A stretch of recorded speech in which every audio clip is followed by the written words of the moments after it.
We got a question about Justin, and it's not a question I really wanted to answer, but these kind of things come up a lot.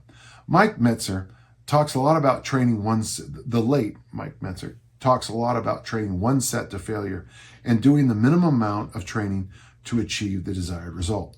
A lot of his training methodology lines up with how you seem to approach programming, such as avoiding injury and overtraining. That's interesting. I've never had my work compared to a high-intensity trainer or a Nautilus trainer. That's kind of interesting. Keeping workouts to a sustainable amount of time invested. Yes, I agree with that. Respecting the value of rest and recovering. Eating a balanced diet rather than jumping on fads, etc. Contrary to Mr. Mentzer, though, I know you're a believer in volume over time for strength training and hypertrophy. Yeah, because that seems to work. And there's plenty of science to support that as well. Right. So, Justin, you're already falling into the problem. And don't take this wrong, but you can find strength and conditioning science that will agree with anything you say.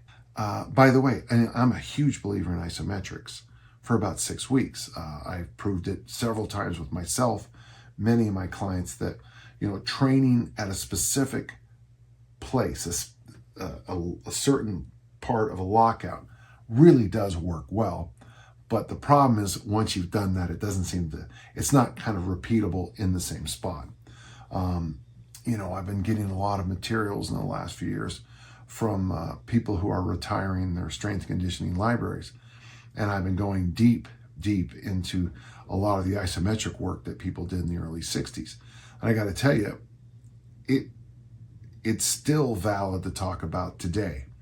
So a 12-second contraction, which is actually about a 6-second contraction, and thank you to the late Dick Smith to explain that to me. Real quick, if it says 12 seconds, it's real hard to get yourself geared up to get that. It takes a few seconds to get yourself in that position to hit with 100% intensity, and then you start to fail off. So it might be a 12-second hit, but only 6 of them are at the intensity levels we're looking for. And by the way, that's perfectly. Real quick, I hate to make these segues because I lose the flow of the questions, but you can find practically anything that supports anything you think in the research. 1 set, 2 set, 3 sets, 5. I feel like I'm at Sesame Street now. You can just about find anything that proves anything. What I like is that I still work with track and field. We had a question earlier about swimming. Those 2 sports are what keep me grounded, and Olympic lifting, to be honest with you too. If you're going to try something and it works for track and field athletes, I'm comfortable enough saying, okay, we have some confirmation by the tape measure or the stopwatch that this is working. And there's plenty. I know that Mike Mentzer trained bodybuilders and was one himself, actually a very good bodybuilder. And it follows suit that his training methodologies and studies were specific to people training to build the most muscle in the least amount of time, and not at all would be applicable for regular guys like me. It's interesting. I don't have many more. I think Mike Brown has them, but I had his 2 original books. And in his books, he talks about Olympic lifting in one of them. I think it might be the first edition.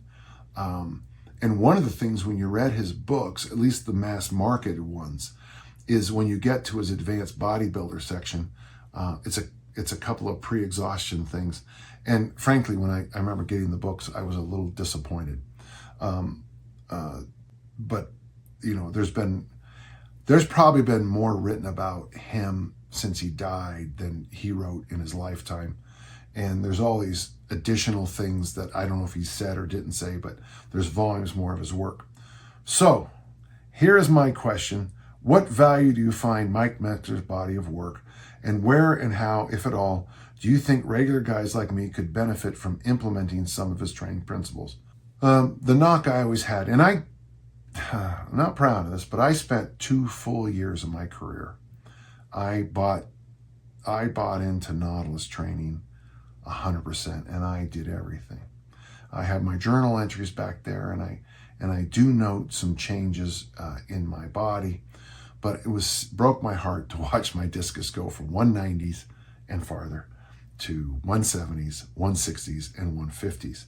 The number one thing I discovered with high intensity training, and it's something he discussed a lot, is that if you first start training 3 days a week, pretty soon that's too much.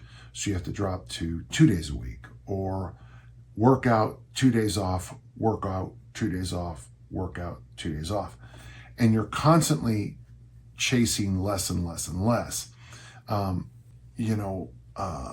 have met some of the people who have done who did some of the original stuff. And one of the things they do recommend is that we didn't get the whole story from Arthur Jones and Casey Viator.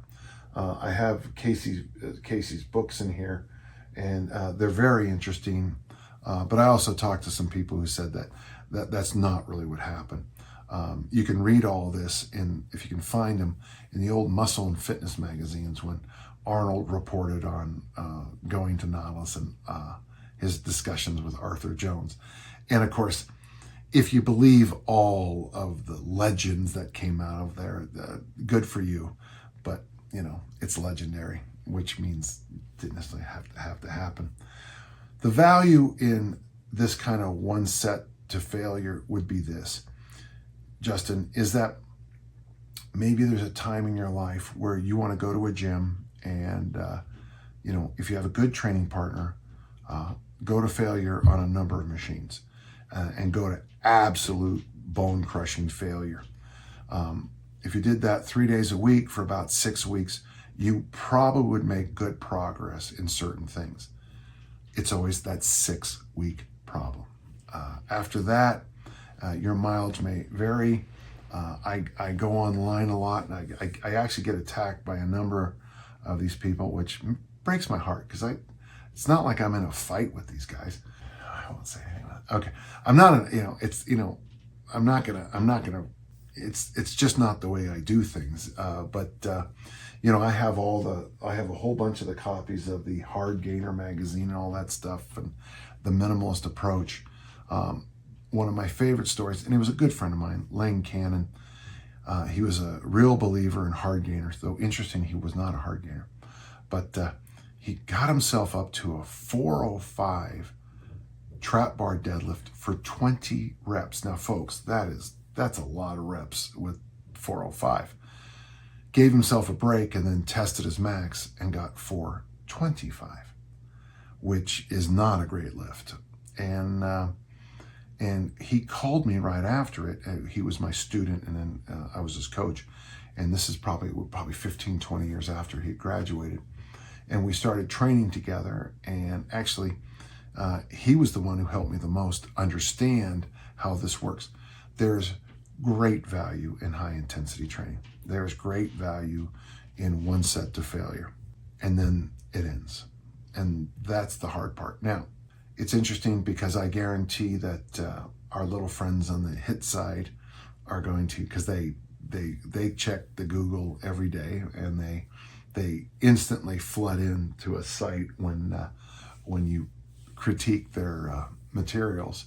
And I probably will get a lot of weird comments down below here, but I stand by it. Here's the thing I've thought my entire life. When Nautilus was at its heyday, they had a lot of money. I'm talking about a ton of money. Wouldn't it have been great if they had taken some of that money and invested it in an Olympic lifting team, a powerlifting team, a track and field team, and a swimming team? They had the money.